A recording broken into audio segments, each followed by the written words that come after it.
Yo. What's good? What's up, man? Chilling. How you feeling? I feel great.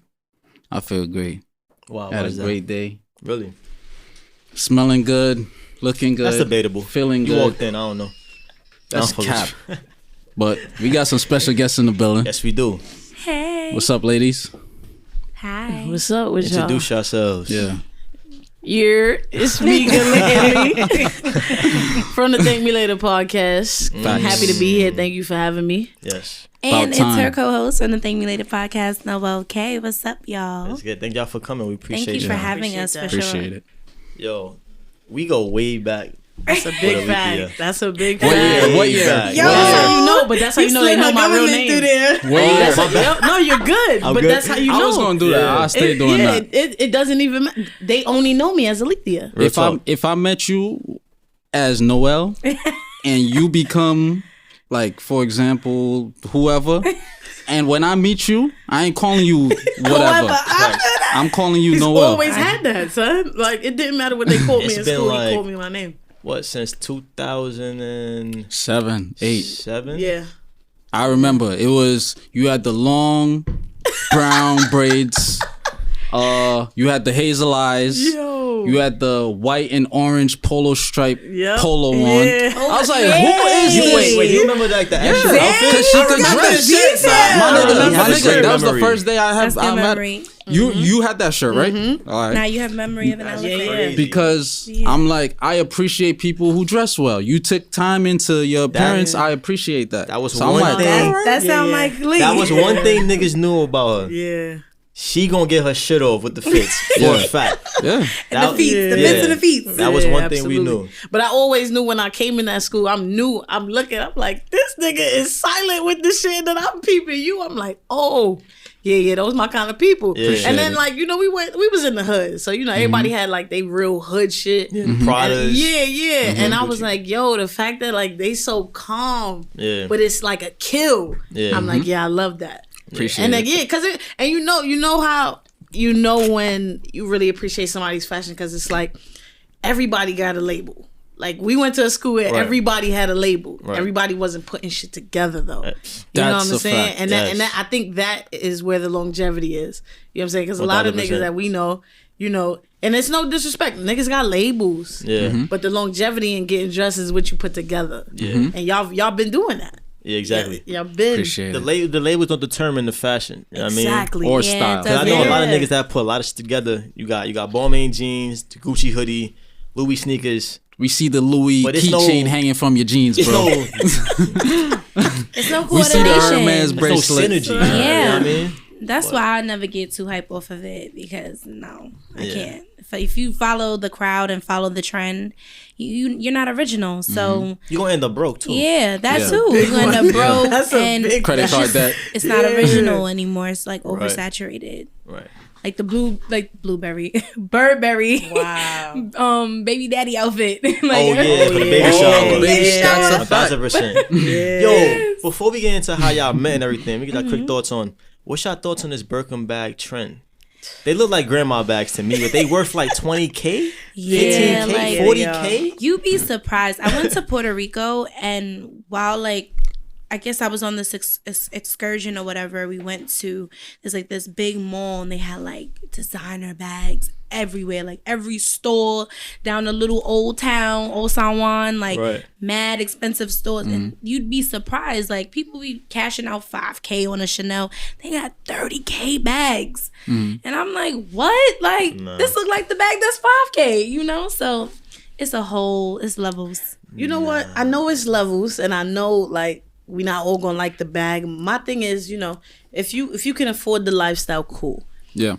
I think I start to get irritated when it's like, damn, the people who, like, you belong in Zara, just relax. Like, let people have things. You know what I'm saying? Let people have things. we can roast it real quick, but let people have things. And it's the ones who like can't afford it that I'm finding that are like, that's dumb. I would never do that. And given you might not, but also you don't live that lifestyle. Yeah, you can't afford it. Exactly. Yeah, right. So Nah, but I do know people like team coming through on the live too. They like, nah, wait, I got money, but there's just do you have Birkin money? Cute. Do you have Birkin money? If you don't have Birkin money, I don't care. I don't care. It really doesn't matter what you're saying. Like my policy is this: I can't buy it unless I can buy it 10 times. Come on. Now That's the shit, my thing. Now the shit 20K. Do I have 200K just sitting in my account? Yeah, if you got 200K for 2 bags or even 1 bag, you definitely need to buy some real estate, a business. Yeah. I'm not even going to tell you what to do with your money because everything has resale value. A lot of things. If you get in a Birkin bag, you know what you're reselling that for? I feel that. But are you intending to buy it because you want to hold it as some sort of asset to you where you can sell it off and pocket that cash to provide for your family? Nobody's thinking like that. They literally want it for the pics. They want it for the flicks on the gram. We can say majority. Come on, majority. We can say majority. I probably know one person that ever said, yo, I'd invest in bags and I'm adding this to my accessory lane of fashion. But at the end of the day, I know because I don't have a 401k that if I needed to sell the bag to provide food on the table for my family and my team, I could do that. I could do it. And I respect that. That's something I get. If you're matching the aesthetics to it. But like, name drop. I need to hit them. And the be real, like, a lot of fashion shit that's out right now, they're not going to appreciate value until it's vintage. Exactly. Yeah, which is like in what, 20 years from now? Exactly. Like, you going to keep that bag for 20 years? Come on. You're not. That's true. But and we do hoard a lot of stuff too. We hold on to things because the tangible value, and it's like, bro, you not dying with that bag. It's crazy. The bar in my closet fell today before I came because I had so many jackets.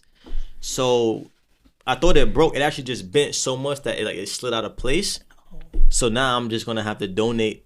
Like I was hoarding jackets from the universe was like, bro, you didn't keep them. I have jackets from 9 years ago. Yeah, the universe is trying to tell them you still doing this. Nice. Yeah, me too. And my mom gets on me about it all the time. Like, I take care of my stuff, and then I can have my stuff for years, and it's like, are you proud of that? Like, that you're so vintage throughout. Like, you became vintage. Like, it's not even the stuff you have to go out. You and your stuff became that. Like, you stuck in a whole nother era. Right. We here. It's 2020, baby. Like, my mom is definitely like that. Yeah. Elder people is definitely like that. And it's affected me. I'm the only child. So, it trickles down to what I look like in the street. I'm one of 5, and that shit affects me. Well...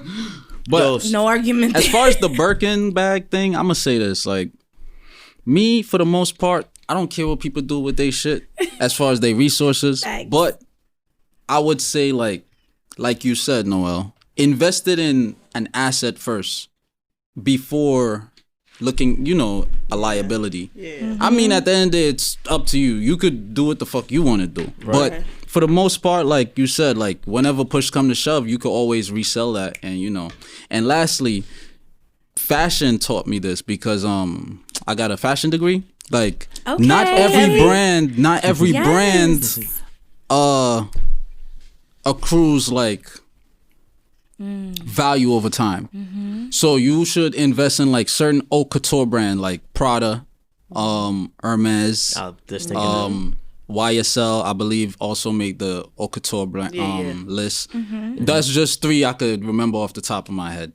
Other than that, majority of stuff, we would see it. We would have the misconception that it's gonna, right, and it's not gonna stick. That Gucci belt might not be worth 500 still. I'm trying to get to the club tonight. Yeah. I'm trying to. Yeah, that's what I'm saying. By all means, my nigga, do your thing. But I can't get mad at that because in my life, for time in my life, I had a period where I just wanted to buy designer kicks. I prioritize clothes. I just wanted to buy. I had Margielas and literally, I was probably 21. Mm. Last time I bought anything designer like that. But I would get let's say the kicks is $760. I would get to 1,000 and just buy it. What? On some crackhead shit. What? Yeah, on some crackhead shit. So I'm I understand the mindset if if you young and you not and you're unknowing. But if you got a point where I didn't have no bills back then. Right. I had 0 bills. It's just Metro card shit and food. But if you got bills and you still buying that, and you know what I'm saying? But that's the thing. I think that's why people care, because from young we're taught that with no bills, and then we don't transition into anything new and elevated when we do have responsibilities and heavy ones at that. So the materialistic things become so much more important than the priorities. So I think that's why it becomes the topic of conversation. Not that we really care, because I'm quite sure we do not give a damn about. I don't wake up like, exactly. But we do give a fuck about the greater good of our people. Of our people. So that's why we got to talk about it. Social media is so crazy. I remember the phases you're talking about. Like you could see it. No, literally, you could see it. It wasn't like he was just like, yo, look what I did, y'all. It was just like in the pictures. Yeah. I'm like, damn, my boy. Big up yourself. Right. We I feel it though. I love your chain too. Age, thank you so much. Yeah, the Africa. I appreciate it. At that age, it was like, go stupid. Yeah. But then I'm not gonna lie though, it was really hard when you come from no bills to then try to manage one bill on top of the next like, three. I want to buy some nice. And then like a lot of times I find with myself, I'm prioritizing clothes and stuff because it's like, yo, I need that. Yeah. But then it got to the point where it was like, I gotta find a better balance, because now I'm starting to see where the clothes are taking precedence over the bills. Right. So I had a hard time finding that balance where it was like, yo, listen, I do want to be good at adulting, but I do want to be dressed. Because it was like, listen, fuck that bill. Okay? Fuck that one too. Good. Right. Don't matter. Exactly. Right. As long as I'm feeling good, looking good, I'm playing good, it don't matter. But I think the balance is super important. That's a fact. Yeah, because do what you can with what you have. Just balance. That's if you know how to dress, you could finesse. Like, exactly. A lot of my shit, people think, yo, we got that from that's the time. Like, no, it's from Zara, bro. like this is and Zara. that's my thing, son. I'd be like, yo, bro, I got this years ago. Like, yeah, this shit years ago. Yeah. How much stuff you be like, yo, what? Yeah. I'm like, it's mad old. This shit is mad old. Don't say nothing. That's a fact. Yeah, I mean, like, chill out. Don't say nothing. The main thing is sorry to cut you off. Not sorry to cut you off. You are sorry. Fuck you, man. That's my line. But the main thing is we've been conditioned to be consumers, and in addition to that, we've been equipped with not being financially literate. And that is our main downfall. I mean, for the most part, majority of people are consumers. Yeah. It's like, yo, you on a hamster wheel now. They don't really want us to be literate. They don't. Like, they want us to do exactly what you said. Oh, you got that house? Okay, I see you. Elevate. Based on your shopping pattern, you're going to be foreclosed on in 4 years. Max. Or you'll never be able to get a house at all. Or you might not even get the loan. I barely even hear people say, oh, I want to buy a house. Right. I remember our generation of growing that's up. Too big. But like, the younger kids now, they're not talking, I want to buy a house. Right. But they want to buy cars, and they want to buy game systems and that Pradas PS5. and, that PS5 hurt niggas' they're pockets not trying recently. to buy real estate. And why did niggas go stupid for like, bro, y'all thought it was limited or something? Like, you thought it wasn't gonna sit for a second? Right. Then they're gonna be like, nah, we really want y'all to have it. We're gonna take a few dollars. Like, I was looking at people like, this is crazy. Yeah. You buying that game 5 at a time to resell it to hurt people's pockets. I ain't gonna lie, I hate the resale culture. Yeah. I ain't gonna lie, I hate that I mean, shit. I would do that. I'll say it. Sometimes I want to be down. Like, I need to resell some stuff. Look, I understand the hustle. I understand you making your cheese cool. Yeah. But like, I saw a video recently. A dad was like, like, I don't even want the PS5, but there are parents that want to get that game system for their kids coming in Christmas. They can't walk in the store and get it because y'all niggas buying it 10 at a time. Facts. You know what I mean? Yeah. I mean, that is the world. We live in a capitalistic society. So who you really gonna boo-hoo to? It's like, I get over it. You know what I mean? But it's like, he's speaking facts. Niggas buying 10 at a time. That was the Kiss game. You can't buy no shit on release day no more. Yeah. If you an hour late, that shit went from 300 to 1,200. Well, now we in the age. Now we in the age of the I'm robbing box, you though. now. I'm putting it. I'm robbing you. No bullshit, son. Now you gotta get Like, robbed. I'm robbing you. What I always tell you, her, robbing is a lost art. Some niggas need to be robbed.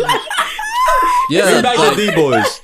That's it. It's looking like that, bro. That's it. Because no real shit. Yo, man. wait, but did you see that video COVID. of COVID is a motherfucker. Did you see the video of the white lady? I guess she yelled at a kid that was riding his yes, in Basta. Yeah, his motorcycle on the sidewalk, and then the black guy was like, "Yo, this was our neighborhood first," and this bitch was like, "Well, I moved here and put dollars into your community," right? And it almost came off as if she felt like we owed her some kind of gratitude, right? For bringing, yes, absolutely, for bringing manifest her destiny, of course, for bringing her and the rest of the Caucasians like from the mountain of Caucasus for doing shit you need to do. You gotta buy groceries for your kid. You gotta do laundry. Right. You just so happens you gotta that pay you hit property hours. tax. Yeah, like I was like, yo, this you're is crazy. a guest here. Yeah, Karen. like Sarah. But that's the thing. They like a lot of them feel that way. Like yo, you should really be more grateful. It's that entitlement shit. Yeah, even that entitlement that's the exact thing that gets these white people the idea of gentrification. Like we were talking the other day, and you were like, "I'm gonna give you a story." Yeah, but like we were saying how it looks so nice, and like the idea that people who are ignorant to what's going on, I don't mean it in like an insulting way. Like even myself at one time, I had to be educated on what was going on in these neighborhoods. So like you see all these buildings coming up and you think that, oh, it's just so nice to live here and there's a possibility for me, and it's like no. They do not want you. They're trying to kick you, your grandma, your mama, everybody out. Yeah, exactly. So it looks so nice, but it's so aggressively damaging. Yeah. And it's just like, yo, we don't even know it. If you only look at what you see, that's the okie doke. Yes, we gonna make it look nice, but we at your grandfather's door every day trying to offer him money, raising the rent, and to buy the house and kick out all the tenants. tenants. And we not gonna allow nobody black to come in here once y'all gone. We gonna buy this shit, build this shit, and we gonna fake like y'all ain't got the credit to get in here, but y'all really do. Yep. But we ain't gonna let y'all get in there. Yo, the J's. Yeah. You know what I mean? The J's. Yo, I was driving down Linden the other day, bro. Linden and like between Bedford and Nostrand, and they got this big, nice ass building. It looked like a building from Upper East Side, no cap. Got the drive-in, all of that. You know the drive-in, you could come in from the road. I'm like, what? Yep. But yo, they put a parking lot by my house, like a natural parking lot to for pay. this new building, like and I'm Manhattan parking lots. I'm like, what? Ooh, it's crazy. Them expensive parking lots. Yep. Yes, it's a little cheaper than being, this one, in but the city, building but has its still own the same parking illusion. lot, rates and all, and I'm like, what? Why y'all didn't do this shit 5 years ago? Right. Yeah. Right. Like that block itself was a damaged block. They put a parking lot there. Or why are you not doing it to where it's affordable? Right. You know how hard it is to find parking? Right. And you work every day, every morning you got to get up. Right. So then you're asking me to pay like $50 overnight to be in the parking lot? That's crazy. Right. That's somebody's day's pay. Like, it's insane. I think that's why they do it though. I think because they know it's gonna be hard. So if you keep it up, you'll be out. Certain people can afford it. Oh, while absolutely. these marginalized people can't. Absolutely. And that's like I touched on this. This was a fact of the week a couple episodes ago. In 1954, they desegregated schools. That's when they passed the law in the US, right? However, in the same year, they established the gifted program. Guess who was proportionally barred from entering this? So it's like, all right, like Dominique said on the episode, it's segregation within desegregation. Yeah, absolutely. It's just like when it's all a facade. Once desegregation happened, the police were kind of supposed to like protect us all, but that group of law enforcement was only supposed to protect civilians. We were never seen as such. Right. We were seen as criminals. We were seen as danger. So Constitution say it. We didn't often get protection at all. So it's just like the rate that the system cares about us is so off. Yeah. The scale that they put us on, like systemic racism runs so deep that it's in everyday things. You know what I'm saying? It's in everyday. It's in the ice cream truck song, bruh. Yeah. You can't even enjoy a damn ice cream. Yeah. You can't enjoy shit. And it's also not meant to be seen by people that are just common, goers. And like when you mention it, people act like they were gonna say, "Yo, this is racist. We're being racist right now."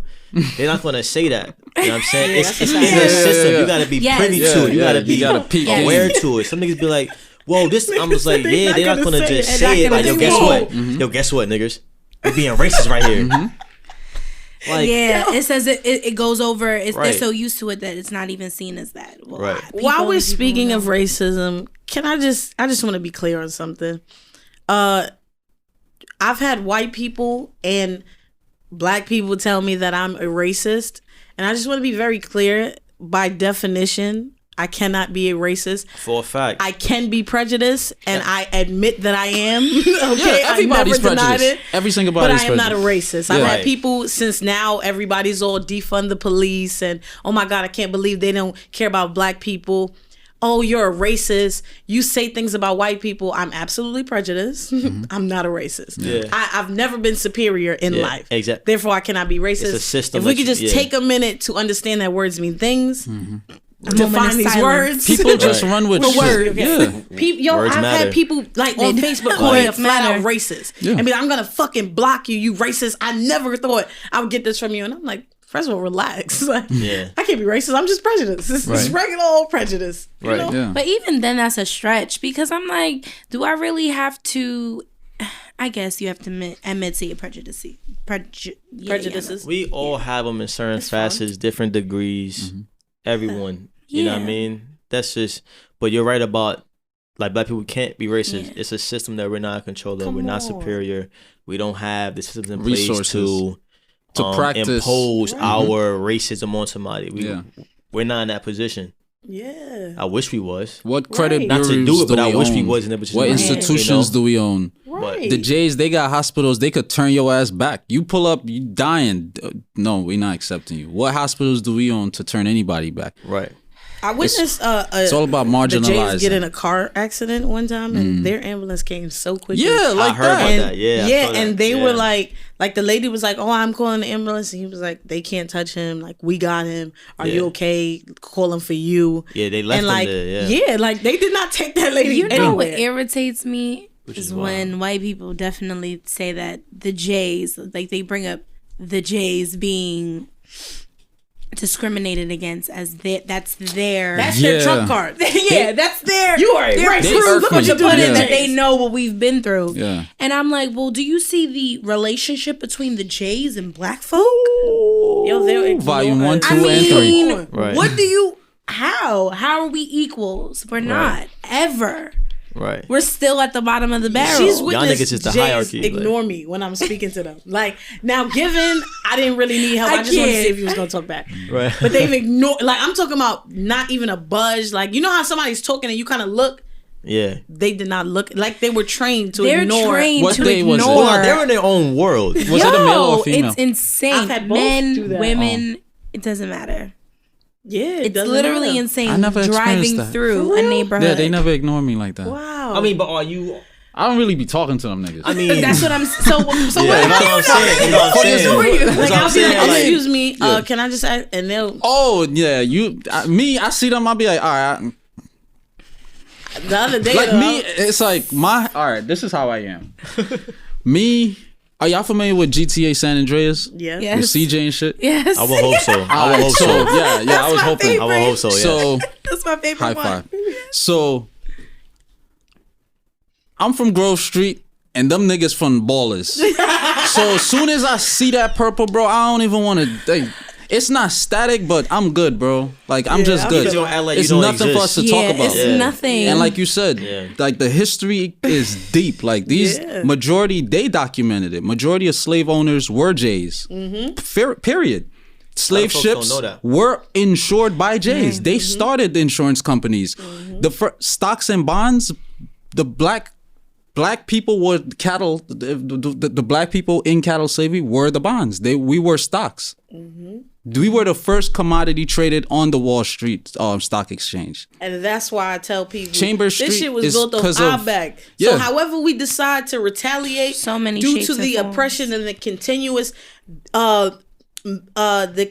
disrespect against us, don't tell me nothing You gotta about eat it. that. I don't want to hear it. Right. I don't want to gotta hear eat it. that. And that's been my Right. biggest thing since we They don't went wanna eat in nothing. quarantine. People have cursed me out. I can't believe you're inciting violence. And I'm like, that's not what I said. What I said was, however an oppressed person responds should not be I guess, watched in a way where it's like, look, this is why it happens to you. Because enough's enough. What did you do? Even that exact person, what did you do to stop any of this from happening? Nothing. You didn't educate yourself. You didn't step in. You didn't donate. You didn't raise money. You didn't pour yourself into neighborhoods and communities where these black children are not being given proper education. We're being told lies. You posted that black photo on Instagram, I was about to say, you know what these niggas did? Posted that black photo. You posted that black photo. Got so overwhelmed in a conversation about Christopher Columbus, about which was a Jewish man.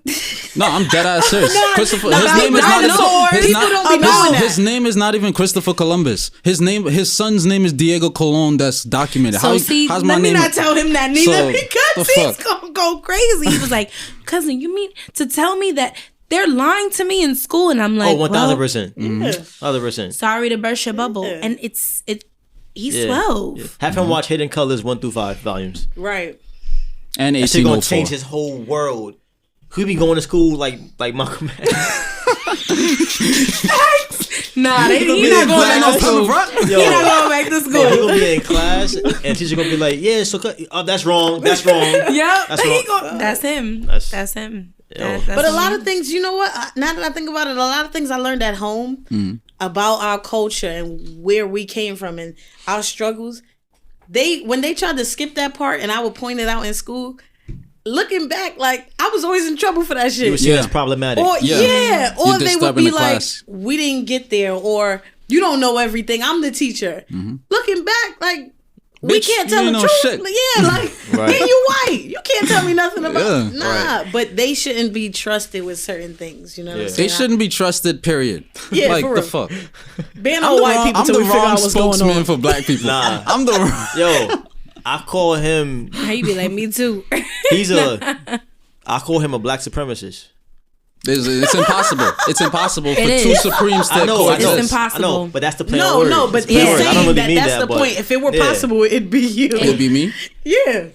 And I mean, I think it's necessary. It's not fine. Because according to my values, that would be contradictory of me to oppress any other group. Even though I don't fuck with them, I wouldn't oppress them. No, like I would just be like, yo, go back to. I'll just be like, go back to fucking Europe. We good on y'all niggas. We don't need y'all. And that's I've encountered that so many times where somebody who doesn't speak my language or somebody who is not from here is disrespectful, and it's like, well, I'm literally from here. Yeah. Like my ancestors and my family members aren't. They were born in other islands and shit. But I'm from here. Yeah. Like you're not from here. Like what? So it's all how you view it, but I'm here with you. Like, I'm here. I'm here. And I understood what you were saying. For sure. But yo, let's get into this. I want to know, and the listeners, I'm pretty sure they want to know, 1, what is your podcast about? And 2, what inspired you to start your podcast? At first, how'd y'all meet? Okay. You said it well, I was going to get into it. I was going to get into that too. So, I guess I gotta start with how it came up. Because I'm gonna ask about the first co-host too. Yeah. It worked. I remember that. I remember her. Okay, so I had created blog. Yeah, it's her birthday. Yeah. That's crazy how that works. Happy birthday, bro. Happy birthday, Zoe. Happy birthday. So never met you. Right. But you know it's love. I was a photographer, right? So things were okay. You know what I'm saying? I was like getting to do what I loved at like a higher magnitude, so I loved it. Didn't want to go back to City Tech era? Yeah. Shout Tech. Right. Big up to City Tech. Right. So right after I went to City Tech twice. Like I went the first time. It didn't work out. I hated it. And then I went again. Yeah. The first time I went, I transferred out actually to get into Herkimer. I just needed my grades to get up. And then I went to Herkimer. Then I got a scholarship to go to North Carolina. That didn't work. I went there, hated it. Came back, went to City Tech. But so I went to City Tech and I ended up taking pictures and stuff. So I'm like, all right, cool. I could do this. That's some fine women in you know what I'm City saying? Tech. I loved it. So you know what? I actually came in here. You so stupid. I just had to keep talking. I'm like, you know what? Let's not. No, but he ain't lying. But so I end up I'm like, you know what? I went to school to actually open up an art museum, but let's just take the photos. So Yeah. I did that, and I was taking pictures for my friends and stuff. And then like I just started hitting a block, like at work, in creativity. I just was like, yeah, but I don't know what the fuck to do. And I was like, I need something different. My family's in England. I was like, I'm gonna move. So I went to England, and England, UK, London. yeah, I was in London. Hey, mate. We're racist too, mate. Yo, you know what I'm saying? Just for the accent. Yo, I've had one little racist spout back there, but no issues. Once they hear I'm American, they like, oh, They like you, yeah. Yeah, Cheeseburger. we love Americans. So, I was stuck. Went to London, and while I'm there, I'm listening to like Tax to Own, Joe Budden, The Read, like Tax early season. The Read, like Shout out I Tax miss Stone. yeah, big up Tax. Facts. Free But I'm tax. listening Be to safe, The Read though. and stuff, and it was crazy because one day I was just like, yo, I got opinions and people need to hear mine and they're gonna listen. I never thought anything else about it. I just like they're gonna listen. I don't know why I thought that. I just was like, they're gonna listen. So I was like, I'm gonna just start a podcast. So now when I left for England, I was working with a web series out here. I was supposed to be working with them, setting up the styling and stuff. And I had put an ad on Craigslist looking for a crew. And then I was just like, what if I just change the listing for a podcasting crew? So the crew hit me up, but then the studio hit me up and was like, yo, we want you to take a tour. And nobody should do that shit. We're at Gotham? Yeah. Okay. So they hit me up and was like, hey, we opened the studio. We want you to come take a tour. Now, it's not safe to just be getting ads on Craigslist and be like, I'm coming. Right. But I did that shit. And I was there for like 2 years. You know what I'm saying? So I started the show. Shit started picking up. I'm breaking records. I'm the number one show. Quick question. This is so Yesterday, you moved back from London. Back. Okay. Just came back and was like, yo, I'm gonna do this shit. Okay. And yesterday was actually the. And how much the time would you say anniversary. you spent out there in England To before be quite moving honest, back? To be quite honest, it was so quick. It was like 2 weeks. I said, send my stuff back. Oh, okay. I'm going back. I'm gonna do something. It was a quickie. Because it was like, yo, I know I could get around and do stuff in New York. And at the time, I felt like, yo, if I'm gonna do it, it gotta be in New York because everybody I want to talk to is in New York. Yeah. And as I started going on, they're everywhere. I've been back to London and done shows out there. But I came back to New York, and I was like, all right, I'm gonna go see the studio. Said, all right, cool, I'm gonna stay here. I did my first 3 episodes there. I did those 3, and the studio got shut down. Wow. They shut it down. So now I'm scheduling people because I'm thinking I'm getting in the groove. Shut it down. Why they shut it for a down? month. Noise complaints. The building manager was just a dickhead, I guess. Oh, okay. Allegedly, because Okay. I don't trust them niggas now neither. Right. So allegedly, the building manager was a bastard. Then they get a new studio, and they like, yo, we really want you to stay. You know what I'm saying? They was telling me when they shut down, we really want you to stay. You know what I'm saying? I'm sorry about this. I said, all right, I'll wait. I stay. I wait. We get a new studio. I just start going crazy. Every Sunday, 3 hours, I'm in the studio. Start going nuts. Then I'll start getting texts like, yo, you're the number one show. Yo, you just got 10,000 downloads. Yo, they listening. Then I get a text one day. I was at my sister's recital. And they like, yo, we doing a tour. And this girl is so excited because you record here. And I'm like, what? It's just me. That's what's She up. like, and they was like, nah, she want to meet you. I said, all right, cool.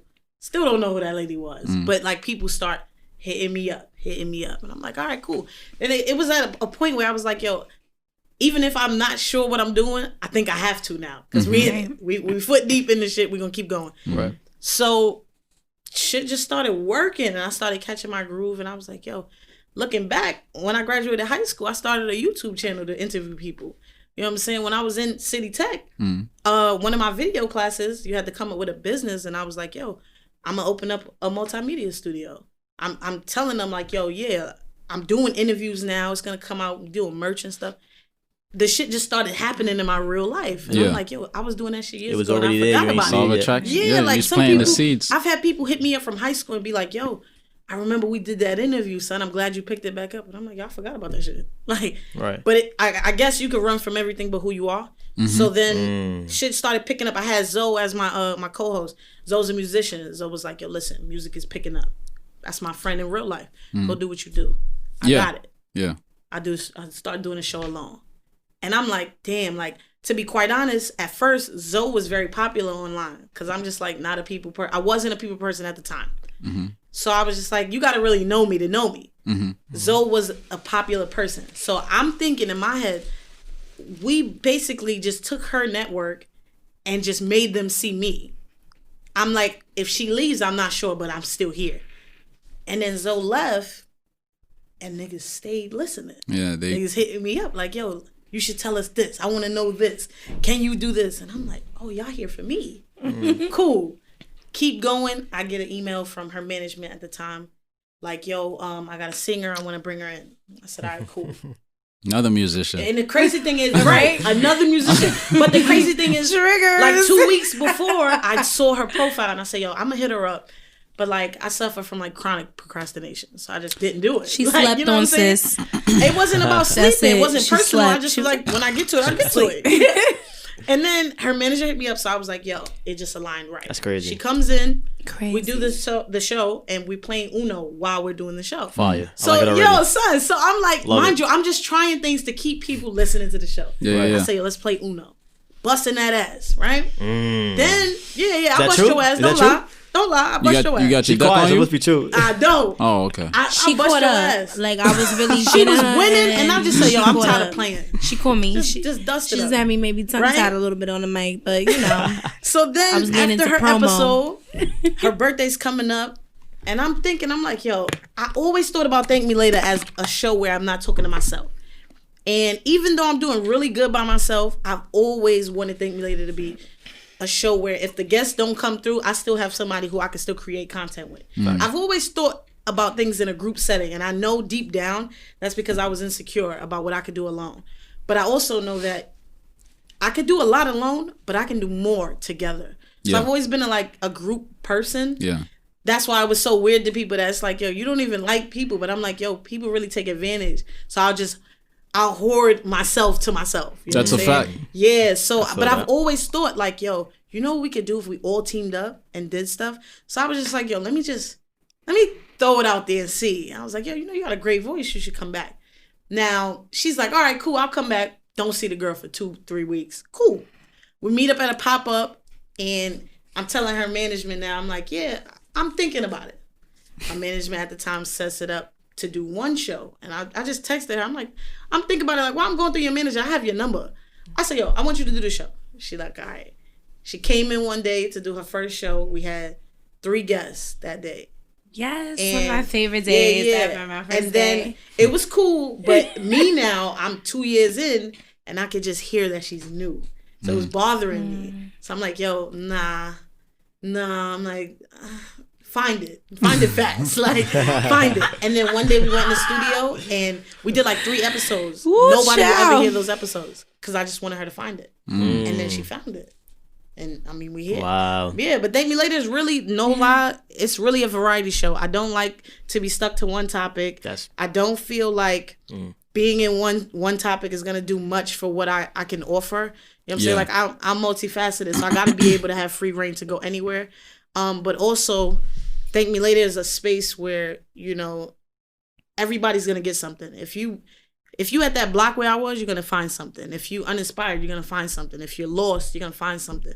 It's something for us. You know what I'm saying? Like I always wanted something where the kids where I'm from could be like, damn, I'm going through so much, but like I know everybody's going through it, but nobody is going through it like this. And then they hear something and be like, oh shit, that's what it is. Yeah. You know what I'm saying? So, you know, thankfully the show has opened up so many doors. I've been able to give back to my community. My first high school before I met you guys, I actually got kicked out. And that's why and I went back there and was able to raise money. I did get kicked out. I remember the story. I remember the story. This nigga's an elephant. She came over, it was 10th grade. You came over in 10th grade. I'm not lying. He's an elephant, son. Yeah, this nigga remember. I got kicked out of 8th, 12th, 8th, 10th. Well, really, it was 11th. 8th, 11th, and college. And I graduated every grade. Why did you get kicked out of high school? Okay, so in high school, it was for fighting and shit. Yeah. Yeah. But they wasn't really... They wasn't really trying to understand me. So. Taking niggas. It wasn't a fight about that. I'm not gonna lie. That's usually what it is. That's usually the case. I did have a fight about that. I'm not gonna lie.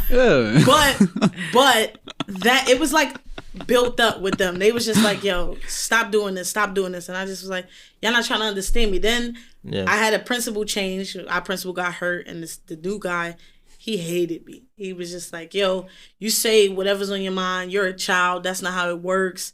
And I was like, all right, cool. Well, if that's not how it works, can we talk? No, I don't have to explain nothing to you. I'm grown. I ain't like that shit. Yeah. So I got a problem with authority. So it was just like, fuck it. If I'm going to go out, I'm going to go out. So I did that shit. But I even was able to go back to my high school and raise money for kids there. You know what I'm saying? Send them to prom and shit. That's what's up. Yeah. Yeah, like, we had a so whole it's like, team together. shit It was went dope. the way it was supposed to. It did. That's fire. That's so, a great story. You are a magician. What were you doing before the podcast? And Not a now musician. currently? Musician. Magician. Magician. I'm a magician though. Like, give me all of Pull it. out some fucking doves and hats and cards and shit. Yo, when the way she flips everything, she gonna mistake. flip it like, but I am. But I I work am. with My magic. mistake. Musician. I'm magic, man. Make the magic Look, happen. she's doing it. My mistake. No, you good. You good. Musician. Yes. What were you doing before and now currently? You still a musician? You Yeah, still do I music? still do music. I'm actually shooting a video this Saturday. Fire. So I'm excited for that because it's just showing like a new side of me, and Lee's definitely handling media management on the set. So I get to work with her in other pockets other than Thank Me Later. So that's amazing too, that we get to team up on Team Noelle stuff as well. So that was always what I was going to be juggling, being a podcaster on a show consistently, and then obviously going through the ring of fire of the consistent line of being in the music industry. Yeah. So it's been a beautiful balance because I've been able to bring to the table, you know, connections that I'm building, relationships I'm building, and connecting the dots and stuff like that with Thank Me Later alongside of me. And then also still having that voice aside from singing and producing that for the audience that I'm tapping into, having a voice, period. Because a lot of times artists lose that. So that was what I loved the most about being on the show, was that it happened perfectly to where I could have a voice that was who I am, learning and growing, and then also my musical talent of having vocals and serenading whatever crowds and, you know, Team Noelle K-lovers that's out there. How do you know that you're serenading them though? I mean, by now I would need to know if I could sing or not. Okay. You know, and yeah, just I'm super confident in what I'm delivering and how I deliver. So I would hate to be walking around sounding off pitch and off key and people was jacking that. So yeah, I'm pretty confident. It's one thing to sing. She sang. Like, she got that soul. Yeah, she gonna definitely sing something before the episode is over. But so question, when What's that? Alethea was telling us about you finding it, right? Yes. So what do you think hindered it from being like exuded on an everyday basis to people? I think it was a majority. You got to think about the setup that she had. So like every week, 3 hours, 3 different episodes, 3 different energies coming in. She had guests coming in every single week. So this was where she had a show by herself, but everyone was coming in every week to bring something to the table, educate us, and, you know, tap us into what they have going on. And there's a bunch of different energies. So some energies you can have this great conversation and just bounces. Very like true. how we started. We were supposed to be talking about the podcast and all that, and we tapped into Birkin bags to systematic oppression, like all of that. Yeah. Systemic, my bad. You feel me? Systematic. See? But that was one of Systematic. No, it is both. Oh, it could be is, both. yeah. It could be It could be interchangeable both. though. I just be But on messing her. with her? Yeah. Oh, okay. So that was one of the things too for me. Like, I talk a lot, so that hindered. So aside from like having different energies, if you don't have that natural spark, natural conversation, like Rodney, the comedian, he was natural. Even Chef K. My first week was like Chef G? no, KT. Chef Oh, KT. I thought He was about to say, like, yeah, no. Chef G. How you be like, not yet. We give But money. my first week was super good. And then coming from that great energy level with those people, another, you know, it wasn't that they took away from it or they weren't great people that came onto the show. Just the chemistry was different. Yeah. The vibe was different. My intentions were different. What was I trying to find out? Did I not know a lot already? Did I have a experience with them outside of the show already, meeting them prior to? So you never knew. But one, I talk a lot. That also, just putting that in there, knowing when to flow, knowing when to give the floor to the guests, knowing when to command the stage, knowing when to give your host that room. I see. All of those things came into play. The energy, being energetic, what we were talking about, if it was dragging, if it was interesting, if it picked up, if it slowed down, all those came into. But I definitely remember going through that journey with Lee and her being like, girl, because she don't got no patience for me. But so we never gonna hear those 3 episodes. Never. I have them. Never. Yeah. No. But she got some stuff in the tuck too without me that y'all will never hear as well. So it's so much. Just like a musician, I feel like podcasters, any creators, we have things that we do not ever let the public. We got a couple videos, We got a couple videos. I got some shit where like people talking heavy, and I'm just like, sorry, y'all. Y'all did great. It was me. Yeah. Like, y'all did amazing. It's not going out though. Right.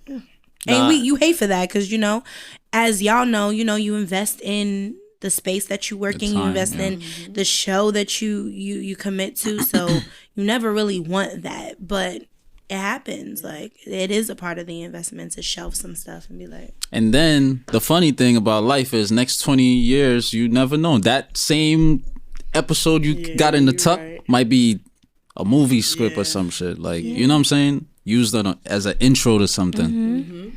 But our early episodes, like if you listen to it, like I was just about to say, I was just about to confess some stuff. We didn't know how to intro. Like, our intro was awkward.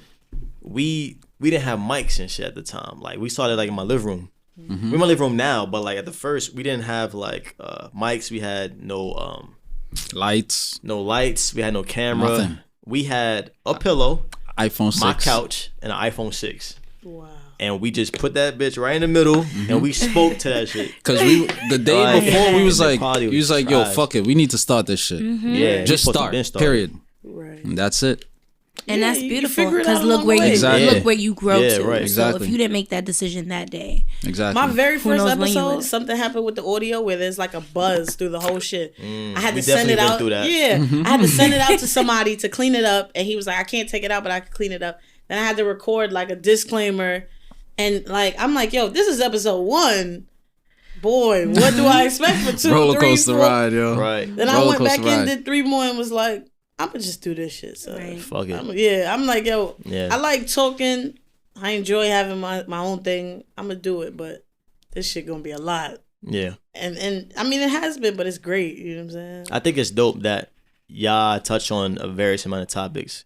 Because even though I love podcasts that go into gender relations, and they may do politics, but it's like you go there for one thing, and then it's kind of gets like, how many more questions can I ask about positions and girls being virgins and guys sleeping with scenarios, right? Right. Being multifaceted, that you're gonna learn more shit because obviously you touch on more topics, and it's just well rounded. Yeah. You know what I mean? I've had chefs come in and talk about their sex lives, like. My man, we not spending an hour on your food. That's one thing. Fact. Right. You come in for something and you don't even know where the conversation is gonna go. Yeah. Somebody else said that to us the other day, being unpredictable was like, it was a perfect place for me because that's my personality. My whole schedule, I'll wake up one day, the day before, have something to do, set it up, wake up that day, it's a different day. So it was perfect for me to come into a space where everything was going to be different all the time, constantly changing, new people, and even building the relationships with certain people. They come back to the show and then, update us, and they have different stories to add new to. So it's been a beautiful journey to be on, for sure. Is there anything you guys dislike about podcasts? Because we heard what you love and what you like, but what do you dislike about the industry or maybe just it itself? Boy, I mean, one of the bigger things is, people just aren't genuine. Everybody's just like, what can I get out of you these days? Ulterior motives. Yeah, and I think that shit is so whack. Masked so well. Yeah, because the energy feels okay. You be like, okay. And then you realize, like, bro, you are a idiot. Like, you're really an idiot. Like, a real life weirdo. So I think that is one of the big things for me. And then, like, I started podcasting. It was 3 years ago now. And it felt like nobody where I was doing it, right? So now everybody's doing it. Yeah. And I feel like, I'm so happy, do what you do, but the whole gatekeeping mentality where it's like, oh, well, I can't tell you where I record, or I can't tell you how I got this, or who did my logo. I think that shit is so strange. That shit is It's weird insecurity. Because I feel like if you feel like, yo, I'm really the best because I'm better than everyone, you wouldn't mind if I went to the same designer or the same studio. But you know that something's not right. Like, you the best because I'm not in that competition or something. You know what I'm saying? So I think that shit is weird. And like, I think that's a big reason why, like, there's so many shows. And let's be clear, they might never tell you. But I sat there and for free walked them through how to do this shit. I sat them and for free and was like, yo, listen, I think you got something good, but I think if you adjusted this or you did this, and they did it and was like, nah, I found my shit. You know what I'm saying? Like, there's mad shows I peeped. They've come and done my show and taken some of my structure. Yeah. You know what I'm saying? And it's like, damn, you know what I'm saying? I'm happy for you, super happy for you, but how you gonna turn around and gatekeep on me? At least give me a Father's Day card or something. Saying? Like, say thank you. I'm so grateful. Yeah. It's me. And I'm seeing it from both industries. I'm bugging. I'm happening it. Oh, like the music industry like Alethea said earlier. It's everywhere. Like you said earlier, because of people acting funny, that caused you to be more enclosed when you was younger. Yeah. So it's period. Like it. These people gonna be in every industry. Like, yo, bro, we're past that. You never get past it. Yeah. Never. Niggas be in their 50 being fuckboys. So your passion, I think that's when it gets a little bit more like unbearable compared to like when we were younger and going through. It's like, all right, well, bye. Because this is something you emotionally attached to. Or you fight, like how you say, I'm fighting in school. Like you fight, you get it over with, shake it out. Y'all not cool no more. Y'all cool after the fact, and you keep it pushing. Now it sticks because like my business, my artist, family, you fucking with that shit. Alright, cool. I got something for you. Yeah. Right. But I'm learning to play chess instead of checkers. I will admit, there's been years, like multiple years in what I've been doing that I've played checkers. Like just responding. Clever, but still like super immediate, super fast, just reacting. Yeah. And now I'm learning to play chess. Yeah. Read the book. It's a longer game. I'm about to plug a book, The Art of Human Chess by Pimp and Ken. Okay. Ex-Pimp. Yeah, that's one of my favorite games too. I love playing. I love chess. Yeah. So I got. I mean, I have certain overstanding of certain principles, but I don't use it in a manipulative way. I just peep game and I'll just be like, all right, I'm gonna treat you accordingly. Yeah. Like I'm not out here like, all right, this is what I'm gonna do to these people. Yeah, no, that's not what I mean by playing chess. A part of playing chess is that. No, I got you. Literally saying, oh, okay, I gotta keep you at bay. Because these people, that's their mindset. Right. Oh, I'm gonna do this stuff. Oh, I'm gonna use Alethea and let her do. Yeah. Like we had people on, like we came across the Hollywood talk and all of that. We're very selective. Like we gotta find that balance. Cause like one thing about me, like I study people to the T. Like my brain just I'm an android low key. You know what I mean? So when it comes to like picking guests, like you guys are the first guests that we've had in the studio this year. We had Steve. No, he's at my house. Oh, okay. Yeah, you said the studio. Yeah, nah, for sure. True. Thank you. It's just like you find that balance between getting people that's good. But we don't want someone that could probably give us more attention, but their brand don't correlate with ours, or they suck us on the low. You know what I mean? So it's that balance in that, because like the folks that could give you like certain keys, certain rooms. Do you find out they're not really that? Yeah, you know what I mean. It come with some shit. It come with demons on that, and I'm not in a. I'm never gonna be in a mindset or position to jeopardize my peace for any monetary gain. Yep. Yeah. You know what I mean? Like in the long run, it's just not worth it. You'll get the cheese now, but in the long run, you too deep. You know what I mean? What is the money if we can't enjoy it peacefully? Exactly. You know what it's just stupid. And I just think, I think people have turned the lane that we love into who can outdo who. And I'll be watching people do it, and to be quite honest, I've been blessed enough to engineer for a lot of people. And I just be like, you're really the corniest. Like, as far as podcasting, you're talking about? Absolutely. Like they try to outdo other podcasters? Yeah, okay. Like, and it's not even like, I don't think they do it like as a show. I've just seen different personalities from different shows just be like, yo, I gotta outdo this person on this show. And I'm just like, why? Focus on yourself. Yeah, like, how you gonna focus on your path? You looking behind you. You know what I'm saying? Like, no bullshit. When I was at Gotham, I'm the #1 show. You know how many shows I've had? Like, yo, Lee, I want to do the show. I'm like, all right, cool. Send me an email. Nah, so I ain't gonna front. I'm coming for #1. Okay. They like, you too calm. Bruh, I know what I am. Yeah. And don't get me wrong. I've been in situations where outside of podcasting, I'm like, yo, bro, I don't know anything about myself. But when we in the studio, I know who I am. Yeah. And I know why I'm where I'm at. I really do this. So I just be mission. like, bro, what you want me to say? You want me to turn around and be like, fuck out of here. Why you said that to me? Yeah.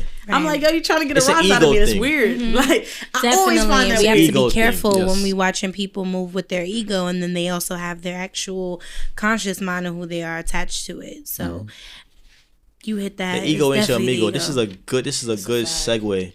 I wanted to get y'all thoughts on the Gucci Mane versus Jeezy versus. I didn't watch it, to be honest. Right. I didn't Me watch either. it, but I was doing there was something. something interesting that I saw in that whole situation when Gucci Mane played his diss song "The Truth," speaking about the guy that Jeezy allegedly paid $10K to go take his chain, Right. go kill him, whatever it was, and I were right? talking about it briefly. She was putting me on. Right. And it's like, I had the discussion in my own mind, 'cause I speak to myself a lot. Yeah, you have to. Right. It was like a battle online of who was more mature, who was moving with their ego. Some folks were saying that Jeezy was the more mature one because he didn't do all the talking. Someone was saying Gucci was more mature because you had somebody to come kill me. The fact that I'm on stage with you is a monumental accomplishment. You know what I mean? So what's your thoughts on that as far as leading with your ego? And I think that one is particularly tough, right? Because a lot of people want to subscribe to street culture. A lot of civilians want to subscribe louder, to please. street Say it culture. louder. You know what I'm saying? Like, and a bunch of civilians sat there on Beyonce's internet and said, "It's no way I'ma stand on the stage with a nigga who sent a hit out on me." Right? But I don't understand them. But to be quite honest, I'm kind of partial on it because I can understand both sides, but I think that if you agreed to do something and you agreed to do something for the lovers of music and your fans, then you agreed to do something for the lovers of music and your fans. Like, not all of us care about that. If you couldn't do it, we would have respected that. So while I love the petty shit Gucci did, I can honestly say that, subs it should be beneath him, I guess. It should be beneath him. Was that a sub though? I mean, he said smoking on Poodle. He did. He did. Yeah. Okay, so whatever yeah, he his name. said That it. I don't know. This one is You hard. think it's I'm beneath a him to conspiracy do theorist. what he did? You think it's beneath him to do all that? I am too, but I don't subscribe to I that think label. Yes. I want to believe it is, but I don't think Gucci is like. I think that's exactly who he is. I fuck with think Gucci. That's his personality. Me too. So Yeah. I'm That's gonna chubby stay Gucci. partial. Yeah. Slim that Gucci is the wasn't calm one. tethered Gucci. That Yeah. was the real That's slim. Gucci. Yeah, that's like that chubby was Gucci. fat Gucci right Yeah. there. Yeah. So I think I'm partial on it just because I get it. I get why Jeezy would stand on stage and be like, you know what, I'm gonna do my job and ignore this. But I also understand, like, yeah, I'm growing, but bro, you really did that shit to me. Yeah, you like, try to get me killed. Yeah, I get it. So I can't say who was more mature. Yeah. I could Allegedly. just say, I could just say that I think that it was super hyped by a bunch of civilians. Yeah. Like a bunch of niggas who say, yo, I would never be on stage with a nigga like that. But Never hurt you, but your never- boss talks to yeah. you crazy. And Right. It's no issue. Right. And that's okay. I guess Right. that's And you fine. quiet as a mouse. Yeah. Right. That's fine. I'm a conspiracy theorist, Let's so hear it. like, I just think about one. Are you guys getting paid to do this? Like, I'm thinking you about. think it was a show? Yeah, What was like, come on. If we're gonna say that Jeezy was a bigger person to come in the room and do it, he had to do his job. Then that's the job. Like, Versus was the job. So yeah, I'm gonna get my bands or whatever I'm getting from, this platform and go. because I just don't see it. I don't see it happening like on a rainy day.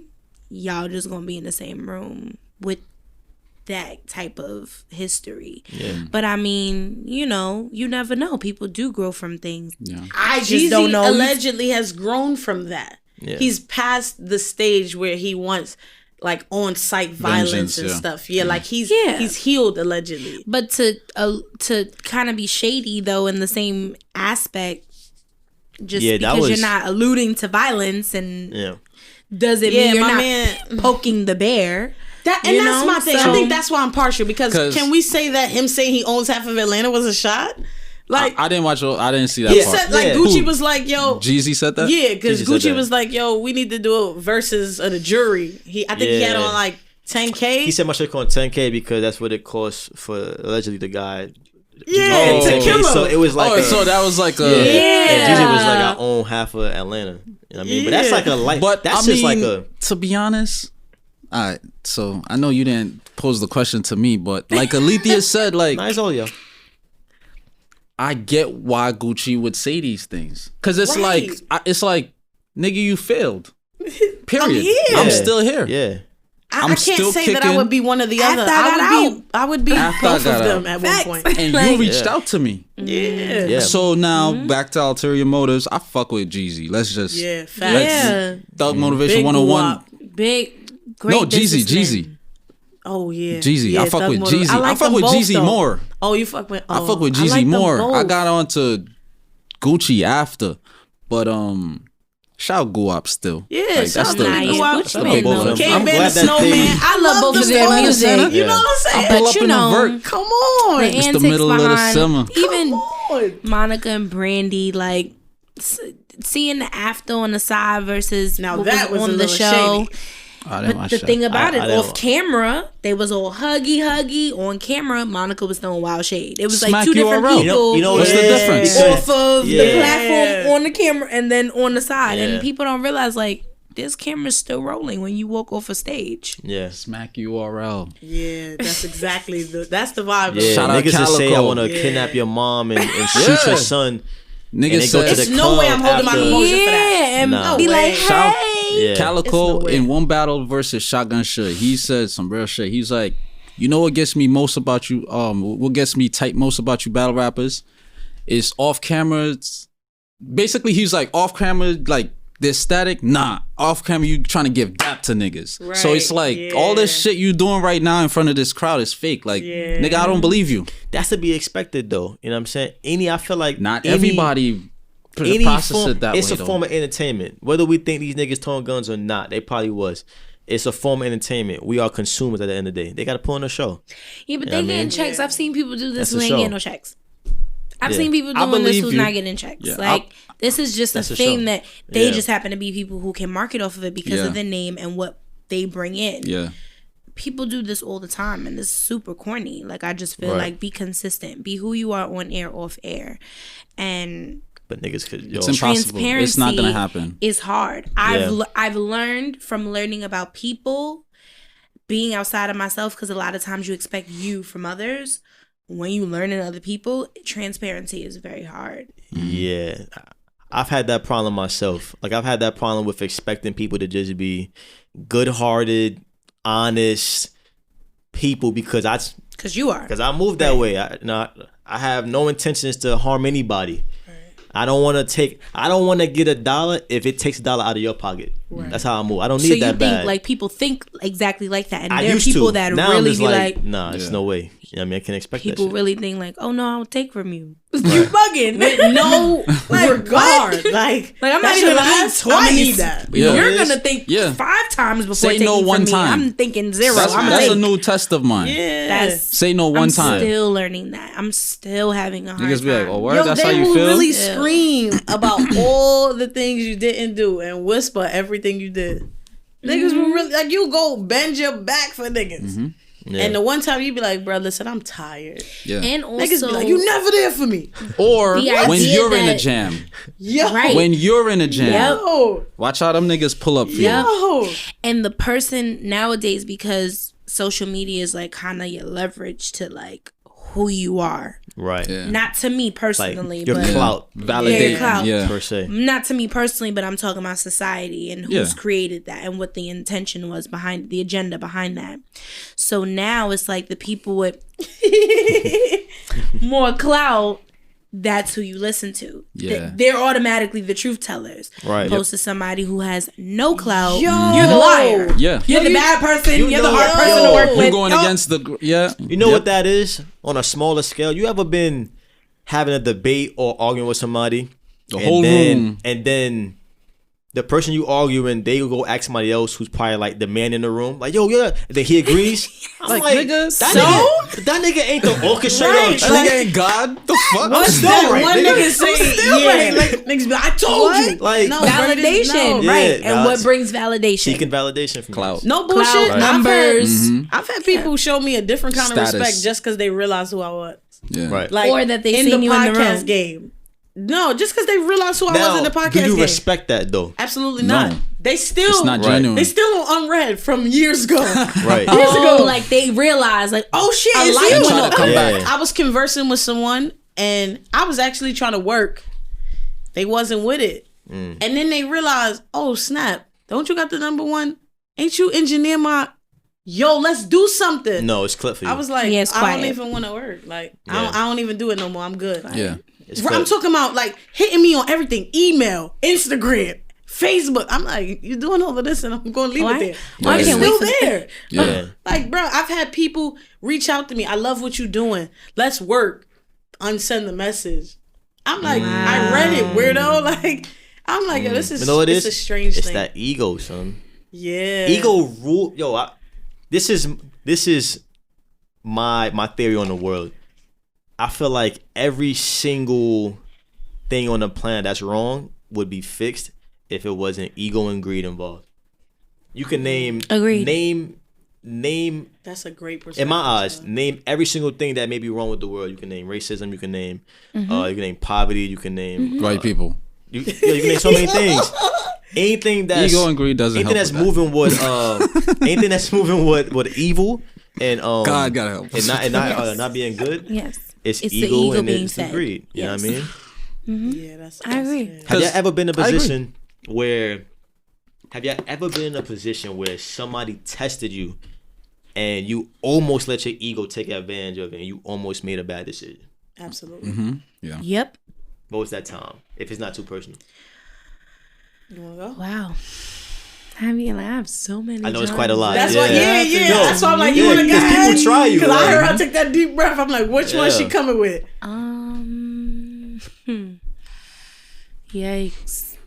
I'm on a healing cleanse right now, so it's hard for me to even think about those things because I'm I trying to feel let that. them go. Yeah. So it's funny. I'm so happy that God is like not even letting me channel those things because I'm really letting them go.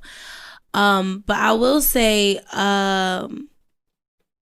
just in general, paying somebody for a business Yeah. and they take your money and they give you something that you want, but also something you don't want, and you want to make changes to it, and you're not able to make changes to it because they feel like what they did was impeccable and nothing could be edited or messed with. And just me kind of not saying making a bad decision, like wanting to give up, saying how many times I'm gonna be put in a situation where I keep investing in myself. I get what I want partially, not wholly. And then when I want to continue to work and kind of advance from that and kind of edit my way through the journey, I can't because there's a block there or somebody else's ego that's being used to test me. And then my ego comes in and says, well, you're not worthy enough, so I give up.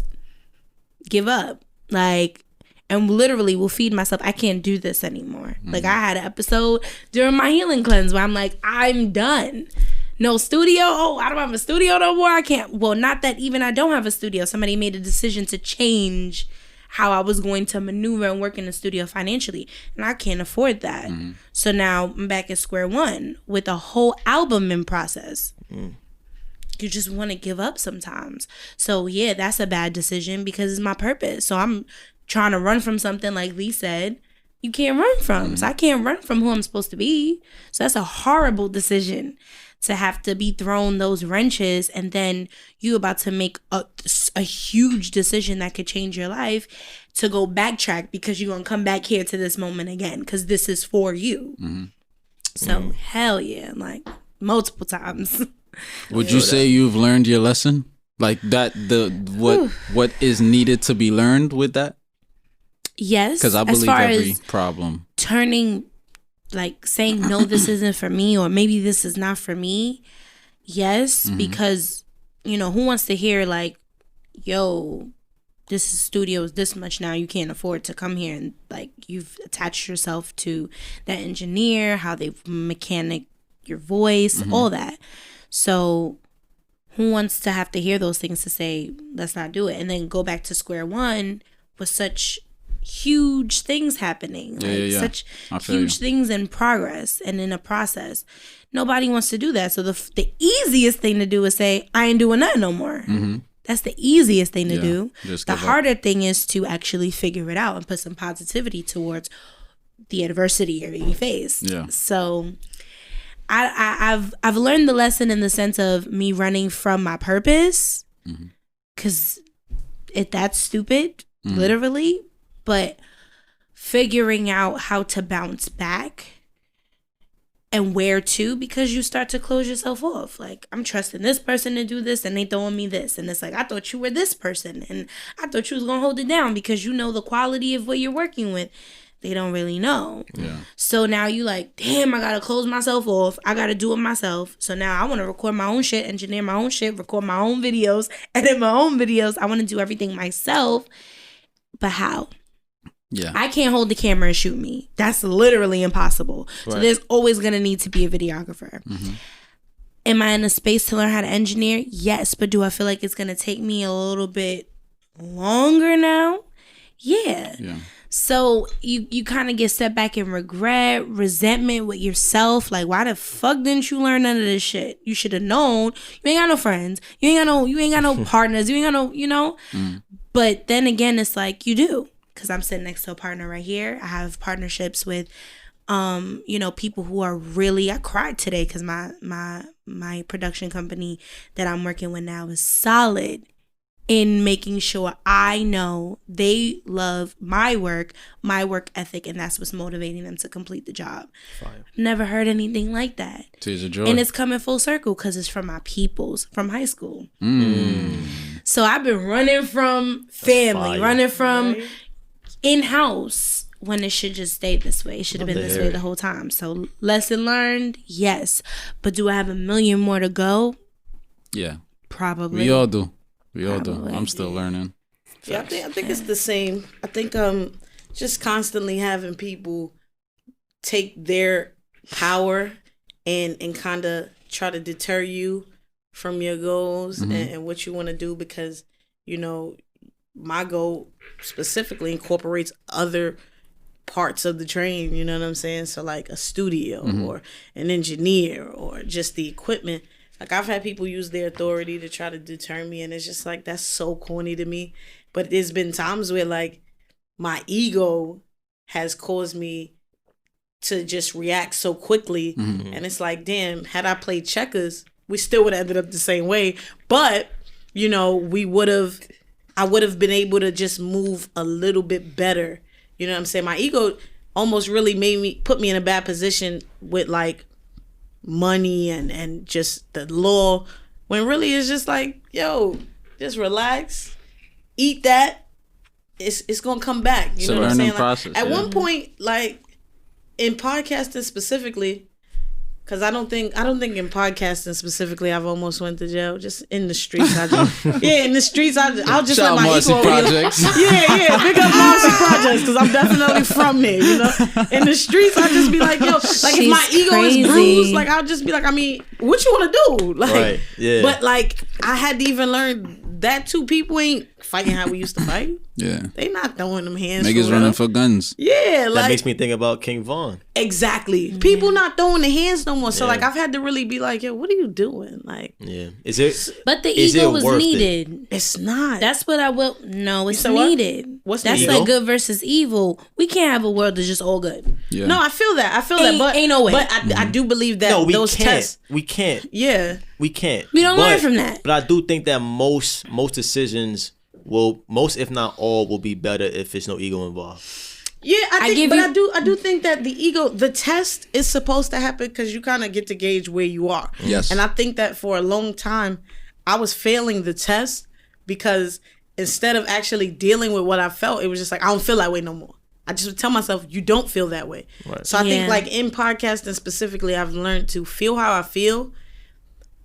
And you know, sometimes I'll react because I really care about my shit. But for the most part, I feel how I feel. But I'll take a step back and be like, nah.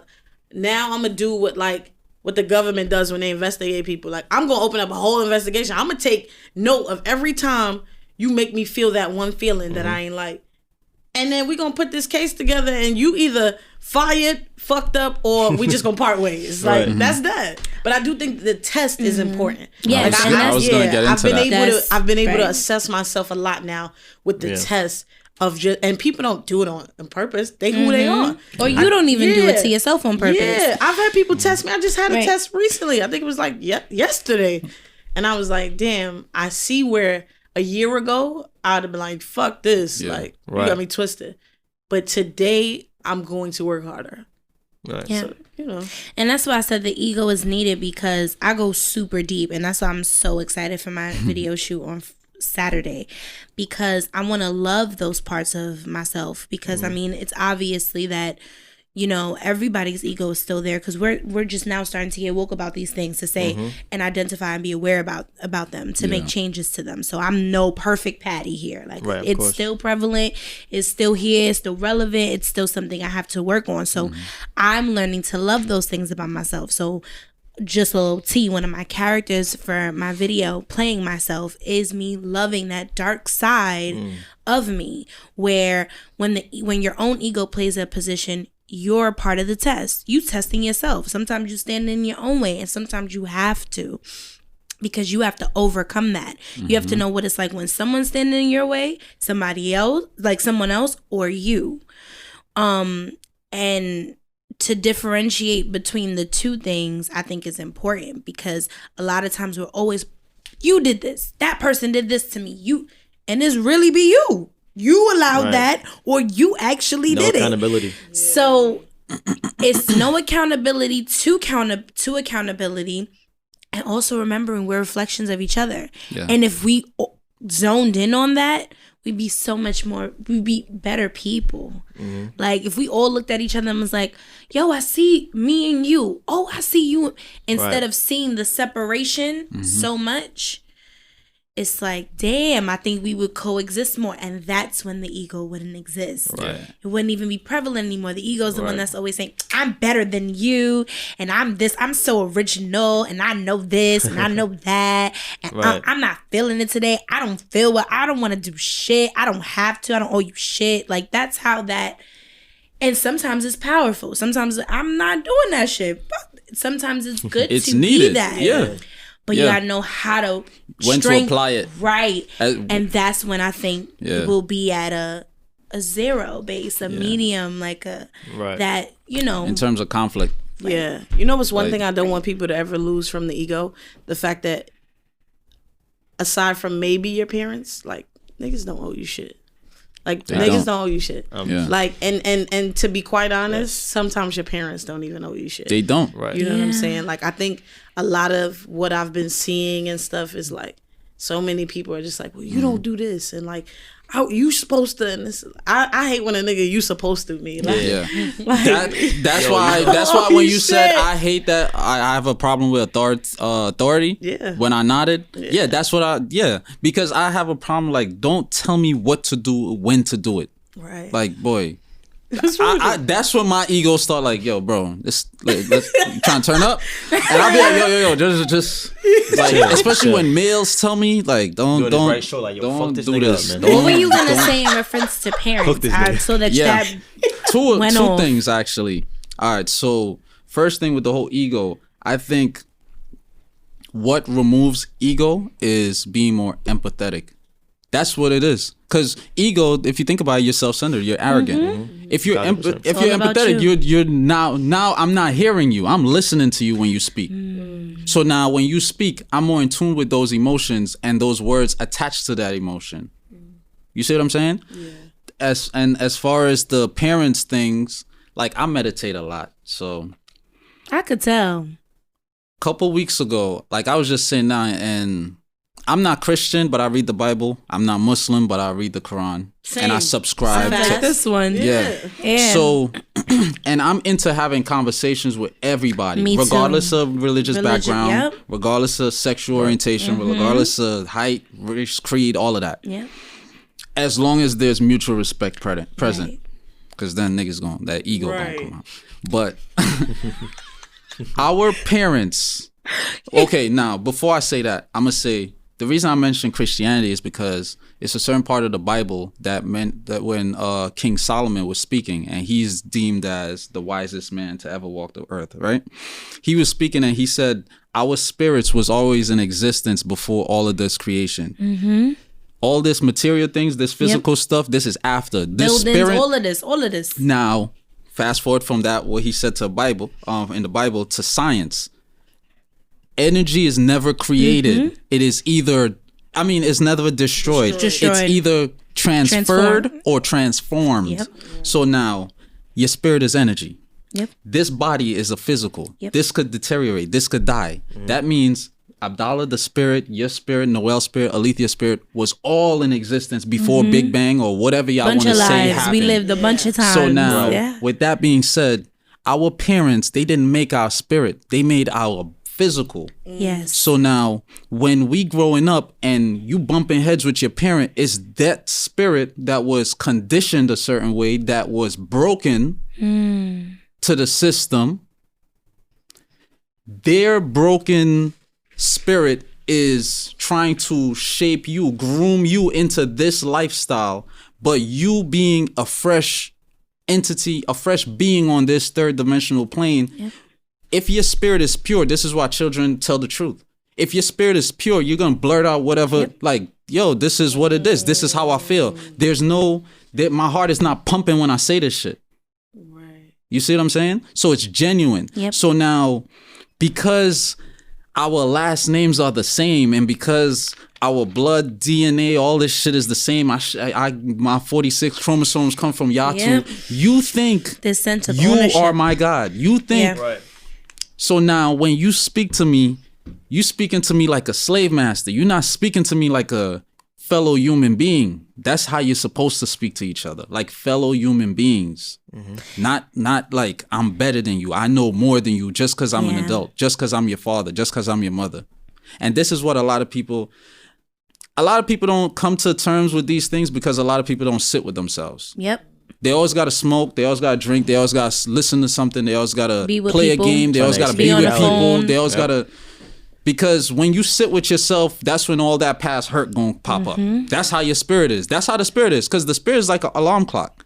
My nigga, you still ain't deal with this shit from 13 years ago. Any space given time, soon I'm as gonna that make you happen, do right. it. Soon as that happens, it's like, let me get Yep, let me call somebody. Let me go over to their crib. Yeah. So that's what it is.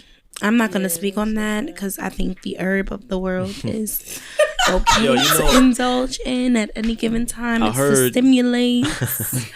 But we got our views. That's just how I see it, though. I heard Will Smith say something.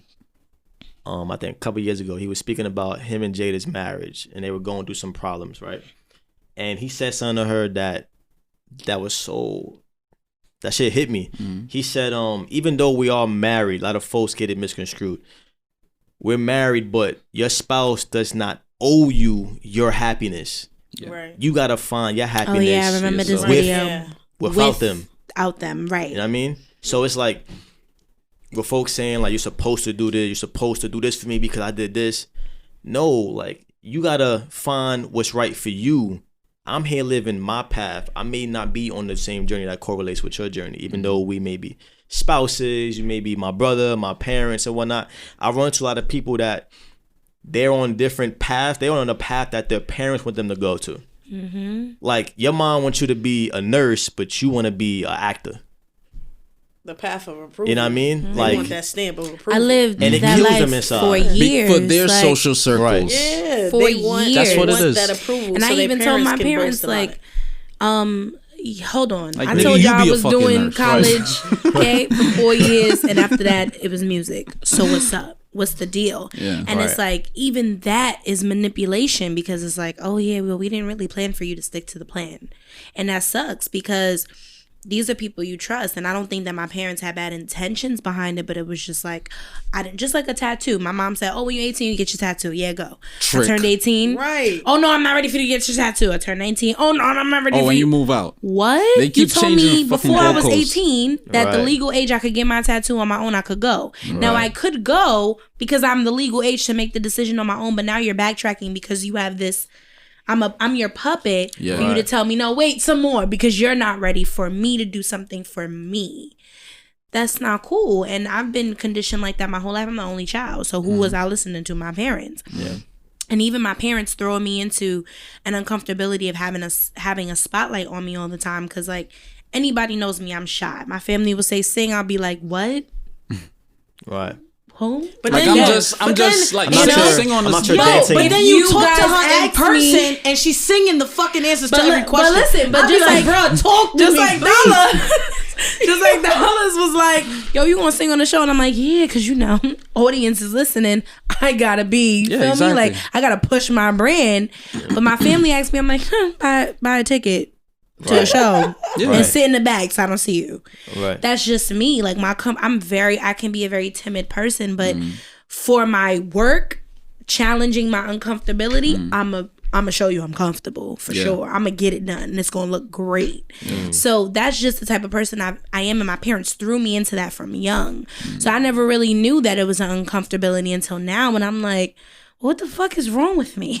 Like, Yeah. why do I do this? Why do I get so flustered and like, no, don't look at me? Like, you'll be like, let me hear your freestyle. And I'm like, stop. No, you'll see it on Instagram. Right. And don't play, like, she'll play it. When I drop it, she'll play it around me. I'm like, please go in the other room. She'd be embarrassing you. Because your people that are closest to you are your biggest critics. And you can't run from that. I'm gonna see your ass every day. I'm gonna see you next week. You ain't trying to hear I'm that. not trying to hear that shit, Yeah. good or bad. It's like, even a bunch of Thank God you compliments. ain't played me no shit I don't like. Even a bunch of compliments. Even a bunch of compliments. Yeah. It's like, really? Like, I'm very modest. I'm not like a person like, Me yeah, I too. know. Yeah. Like, Yeah, I'm yeah. that bitch. Yes. Yeah. I don't do that. Yeah. So even all that attention is like, I start feeling hot. Give me. Like Give me out of here. I feel hot after a while. yeah, Like yeah. I'm not insecure. Yes. I don't lack confidence, but when it's Yeah. too much attention and it's Yeah. unwanted, Yeah. I'm because a if it's like human. the podcast and we could be in a room with 20,000 people and I'm speaking truth, yeah, you're gonna see that passion. Facts. You're gonna see that. You're gonna What's see your that birthday, vein. Dollars? Like, what's your birthday? September 25th. His name is not Dollars. Stop calling my Yeah. friend Dollars. He said Dollar. Abdalla. Or you could call me Dollar, yeah. I thought, I'm sorry. We got a bad track right now. I'm done. Yes, I will never You- make that you- mistake again. My That's bad. cool. You It's remember cool. when we was all at that event, that podcasting event? Yeah, Yes, earlier podcast this year. link up. Yeah. Yeah. No bullshit. Mm-hmm. When we had to speak about our shows, I was comfy. But walking around the room talking to people, I'm like, if y'all talk to me, we'll talk. Does she use me? She be like, go do it. Really? You gonna mingle? What? You gonna mix I with love having a everybody? co-host. She's Mm-hmm. so friendly. I'd be like, yeah, go tell Yeah. that person. And I just, when they come back, I'd be like, what's up? How you doing? I was actually about to come over there. Like, Cap. yo, I have no idea how to do that shit, but she Yeah. does it so effortlessly. Yeah. So man. I That's a always challenge knew for me I need a too. balance. Because it's like being so friendly, people think, oh, you're my friend. It's like, I'm not. Yeah. I am not your Here for friend. business. But see- Like, Yeah. I don't even know you. I'm trying to network. That's true. And Right, and real with talk. that, my problem with networking, I don't have a like I said, I don't have a problem speaking to people or whatever, or meeting people. But my problem with networking is like, at the end of the day, I know majority of you niggas got ulterior motives. So I ain't like, Me, I can't do the fake shit. I can't sit knowing somebody lying and I'm just like, yeah. I can't do that. I can't do that political, diplomatic bullshit. Yeah, no. Like, Yes, and see, I do that, and that it ends up biting me in the ass. How many times I told you I The thing admire is, that though? the thing is, that's the struggle. I mean, I'm obviously not in the music industry, right? So I'm not going to pretend to feel like I know. but just like these entertainment industries, it feels like you got to have that balance of, I got to fake this smile to get in the door because this nigga that I know isn't genuine, he got that key that I want. I would Not say even a balance that. So it's is not needed. Not even though. the key that you want. He has power to shut your whole shit down. He's a Right. gatekeeper. If you don't. Right. Or she is So a gatekeeper. now- Right. So it's a little tricky. I come in and I'm like, what's up? I'm doing a networking or whatever. But if I stay to myself in the corner, I'm rude. I'm a bitch. I'm hard to Right. work with if I speak too much about what I And to want. be honest, not to cut if I you off, know what I want. you get that mostly because you're a black woman. Yeah, On that some too. shit. Exactly. That Yeah. too. And I'm loud Unfair and I'm advantage. like, Right. I'm Yeah. just here, like stuff Right. like that. It just automatically comes with it. And then especially when you know what you want, it's like, oh, you bossy. You bossy. You have to work with because you know what you want. 'Cause I you want you to do what demand, yeah. I want you to do. Yeah, right. So it's like you come in that situation, that balance causes you to almost be silenced in certain situations. I've been silenced more than once where it's like, I really want to air all you niggas out because y'all do bad business promoting like you're professional. You do bad business and y'all rob people. You rob people of their dreams and you rob people of what they signed up to do with you in collaborations because everything is collaborations these Right. days. And you silence people because who am I? I know who I am. I know my worth, but you don't think I'm worth anything. To the industry, I'm not worth anything. And like I said before, you have more clout, so your word is more valuable. Your truth Right. matters. So now you gonna lie on me, stop me from getting where I need to go. That's a fear. You know what's That's crazy? a fear. But wait, before you say what you gotta say, I'd also say this. With this whole industry stuff now, these people are selective of artists pushing a certain narrative or willing to conform to push a certain narrative. Yes. So if you're an artist and you're singing soulful music Yeah. that's gonna keep people committed I don't want that shit, to man. each other Yeah. I don't want that shit. and not cause Bring out the dysfunctionality. guns, I man. see it on the apps. You, Bring bro, out the guns, man. I just invested 10 racks in Core Civic. I need somebody to act a fool to go to jail. I can't be pushing your music. So now, me as your engineer, your agent, the CEO at the record label, whoever. At the end of the day, if you're fucking with my money, that is unbeknownst to you because you're not gonna know all my business dealings, Yep. and they're not gonna know all your business Yep. dealings. So now, when people act a certain way, that's majority of the time. when That's, you know what's up. yeah. Yeah. So it's not you. Even relationships, it's never you. You never know the demons these people dealing with. You never know. But for the most part, we feel like it's us because it's like, damn, why am I not getting a shot? Why isn't it work? You know what I'm saying? We tend to be self-reflective. It's been beautiful on the app Clubhouse. I've seen various I wanted sides to of bring it. that up too, yeah. But I've been on Clubhouse and there's Yeah. been different rooms where those things don't matter anymore. You don't see a blue check. Yeah. Yeah, you do see who follows who. Right. But There's no hierarchy. it's no in a sense. hierarchy. And everybody who It's starting to turn to it though. it kind of Low-key. sort If of. you start Now like, that I'm on the app, yeah, like- they could close it. yeah, A couple like, of They didn't know don't this. need to be in there. yeah. You see the I've Yeah. seen Joe Budden in a couple of rooms. I'm like, bro, even though, what are you doing? even though, 5 a.m. Joe Budden. I'm like, bro, what the fuck? even You every room? though, even though I fuck with Joe Budden heavy, Yeah, every fucking room. he be, you know what I'm saying? But it's like, Come on, bro. I love the app They paying that because nigga. it gives, you know, folks at the bottom who still grind to be in rooms with executives, you know, producers and people that could really, you know, give you them keys. And it's a lot of rooms, a lot of groups that I've been involved with, just Heavy just hitters. listening. You know what I'm saying? Sucker. I was in there with Notice, Beyonce's right? one of Beyonce's photographers, choreographers on Black is King partial, and he did most of Homecoming work. His name is Ashanti. Fire. Oh, that's my boy, LaDon, light skin. Yeah, We went to MS too. look, That's crazy. Small world. So he in there dropping gems like, yo, if anybody need, right on, sir. Right. Like, and I'm a speaker in the room with him, so it's like that type of vibe. That's where it's beautiful because though that wasn't happening on IG. It wasn't happening on Twitter. Sometimes people don't even want to deal with their DMs. So it's like, it's not personal. Ashanti Poppy's like, who or him or anybody else, it's not personal. I'm not answering, but I have mad stuff to do. I'm working. I'm busy. I don't want to tend to all these DMs of people who, like you said, may have ulterior motives of trying to get close to me and next to me because of what I'm doing, my accolades. Now he's placing himself in a room, so he put himself there. I'm gonna be in his room. I'm gonna talk. I'm gonna observe. I'm gonna let people interact and network with me for this amount of time. That's different. This is my giving back. This is instead of responding to each DM individually. Right. So now if you missed it, hopefully you get him in another room for the gems that he's giving and the energy he's pouring into you. But it'll, it cycles. And that's what I love about it. Just the cycle of people, like even the daily affirmation page, just Girls of Quora. Like, I'm bonding with people I don't know. They're in the UK, but you're praying for me in a room, like because I'm going through it right now with my family. It's just been beautiful to see. The chaos too is beautiful to see because it just goes to show that shit doesn't go away and it's needed. You know, I see everything as data. Yeah, whether it's chaos, whether it's pleasant. I see it as data. Yes. I'm going to learn from it. I'm going to take a page from it. I'm going to know how to avoid it. You know what I mean? But I know we have a few minutes left. I want to get y'all thoughts on this year, year 2020 as a whole. This shit has been a roller coaster, to say the least. This shit is King the Car. Right. Yeah.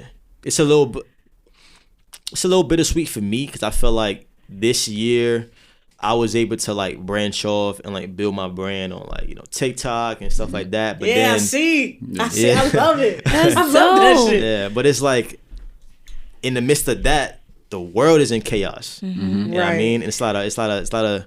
So how could you be genuinely happy when all these people around are suffering and exactly. Yeah. Bittersweet. Exactly, it's bittersweet. And it's just what's y'all overall thoughts on this? I know the big elephant in the room is COVID. COVID. And then they saying right now the rates are expected to rise again. Third wave and think about which I'm gonna say real quick, like, how the fuck? Since when has viruses been sending? I'm gonna pull up in December and I'm gonna attack you niggas crazier than I attacked y'all in March. You see what I'm saying? This shit. Like, come on. People need to start using their brains. Theories. People Again. People need to start using their brains. Planted and we were able to kind of see a bunch of different like waves and like environments of what was going on this year. We traveled during COVID. So when people was like, stay home. We drove. I ain't been in no airport. We have not been in the airport. The crazy but we drove shutdown. everywhere. Yeah. And right before that, I even worked. The whole time everybody was on quarantine, like, I was confused about what to do, unemployment. I just started a new job, didn't know if I was going to qualify. I filed late. Me too. You feel me? So I was working. I was hustling out here, being outside, where they telling you going to die if you go outside. Like, thinking about my family members, children I have in my family, all those things coming into place, but aligning your spirit, your insides with your outsides to make sure you're covered. So that's where I didn't worry. So now seeing family members, loved ones passing away, it's like, fuck.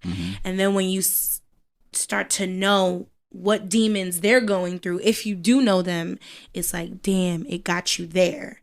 So yes, it's a sickness that's physical, like it's physically a virus that's making you sick, but it's also because there's not knowing what to do that plays on what's going on already inside in your body, your immunity. Right. And we all know your immunity is not just to what your organs are doing, but what you feed your organs mentally. Like, there's a brain of each thing in your body. Feelings. So it all plays a part. So I mean, I've lost, wow. The list goes on. But Majority I've lost elderly? People, no. My uncle passed. He was early 40s. He's young. Did he have one of my mom's baby brothers. Did he have any underlying health issues? Asthma. And he was ignoring his asthma symptoms messing with him this year, and this was the wrong year to do that. Right. Yeah. So you're being stubborn. That's what I deduced from this. He just lost his dad. He's already going through his own thing that's pushing him away from his self-care. Those are the demons that make your insides already battle against you. Yeah. So now you don't have a fighting chance because you're not taking care of yourself. Right. But overall, it was just an experience to be able to see different demographics of people, how they were able to live comfortably during this. Right. All types of stuff. But my condolences, by the way. Yeah, thank you. sure. I appreciate that. But I mean, like I said, being on this healing journey, now I'm taking that pain and making it purpose and just like giving what now my loved ones who are now in heaven, just they're my ancestors. So I have to channel them all the time and still feed them life and stuff. Yes. So Keep their that's name what I'm alive. Taking doing. that pain and making champagne with Yeah. it. So I don't know what's to come by the end of the year, December 31st, 2020.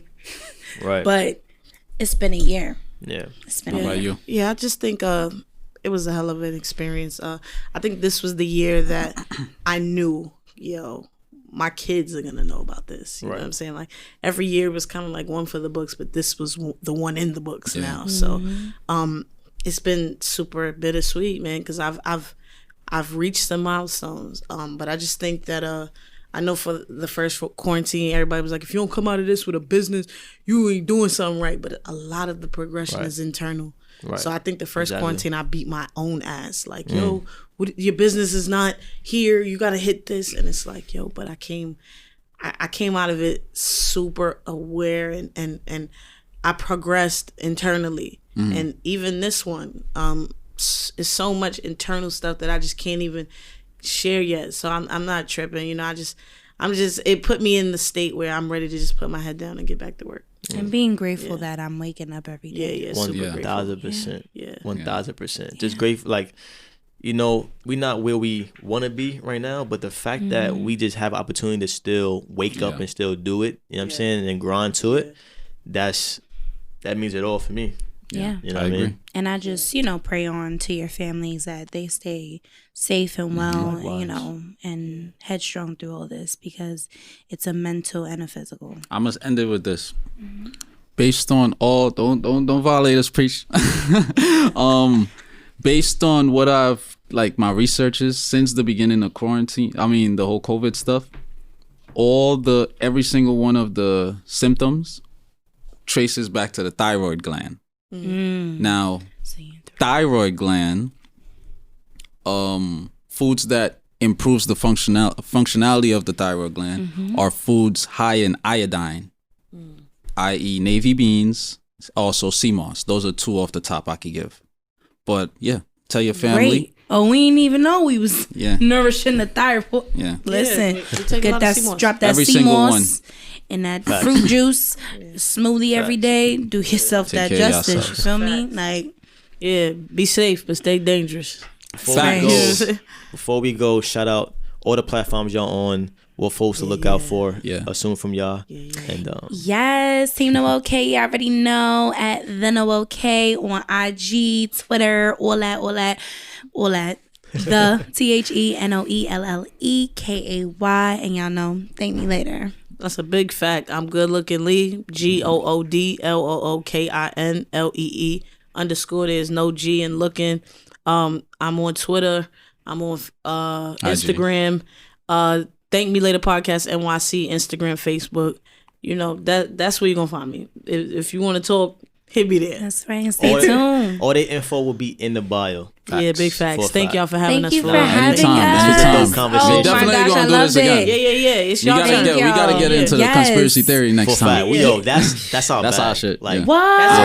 I love conspiracy. Y'all gotta come on Thank Me Later and do that. Just let us okay? know, yeah. Because Yo, that's thank- my thing. Like, I love it. Facts.